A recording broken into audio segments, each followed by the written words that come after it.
Së pari, unë besoj se nevojitet një ndërhyrje drejt për drejt, përsa i përket pagesave, përsa i përket çifteve të reja, për shtëpinë e parë, për të paguar një pjesë të kredive të buta.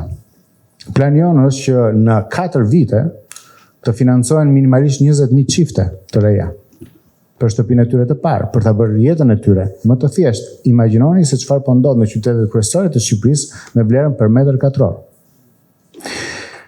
Ne planifikojmë dhe është bërë edhe humor një vit më parë përse përket fëmijës së tretë. Po, që për fëmijën e parë dhe të dytë të kemi overall, pra në total, një ndihmë përsa i përket familjeve me 2 fëmijë, por një ndihmë kryesore dhe të rëndësishme për familjeve që duan të bëjnë një fëmijë të tretë.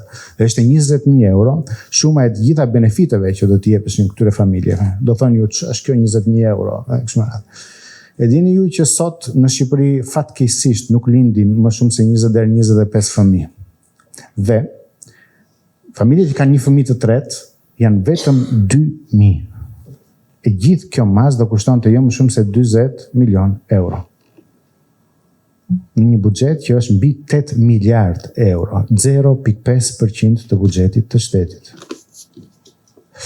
Programi jonë është certifikuar nga 2 ekspertët kryesor të CDU-s gjerman, që punojnë ende sot në parlamentin gjerman, që është Matthias Hübscher dhe Matthias Schaffer të CDU-s dhe të Konrad Adenauer Stiftung, pra të fondacionit Konrad Adenauer. Dhe elementi tjetër, që unë besoj ka shumë rëndësi, është që kushdo të zgjedhin qytetarët shqiptar, do duhet që të zgjedhin njerëz që të kenë fytyrë me të cilën bëjmë premtimet e tyre.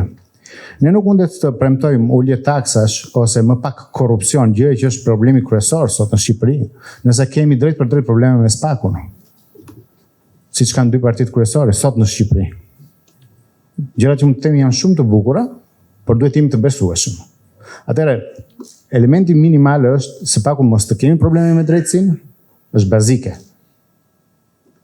Që të jemi të besueshëm. Dhe elementi tjetër është që pikërisht sepse duam të ndërtojmë një Shqipëri me sa më pak korrupsion, duhet të ndërhyjmë. Duhet të ndërhyjmë me vettingun e politikanëve. Ky ligj është depozituar në parlament dhe ka 1 vit e gjysmë që nuk vihet as në rendite dhe natyrisht nuk do të vihet me këtë situatë. Elementi i dytë është me ligjin antikorrupsion dhe antimafia, ku do të kalojnë në sit të gjitha PPP-t. Jo, ato janë kontratat të firmosura, ne nuk mundet ti presim me spat, por gjitha do duhet të kalojnë në një sit verifikimi. A gjithë koncesionarët a kanë kryer detyrat e tyre apo jo? Dhe gjitha elementet e tjera kanë lidhje me një situatë ku pagesa e taksave do të kryhet në raport me familjet në një bazë familjare. E ka sot e gjithë Europa perëndimore këtë gjë. Ne kemi pagesën e divës sot, por ajo bëhet në rang personal. Atëherë çfarë ndodh? Çfarë ndodh nëse unë vendos të punoj 2 fish dhe gruaja ime vendos që të mbaj në shtëpi një fëmijë të parë ose 2 qoftë ose të tretë po doni?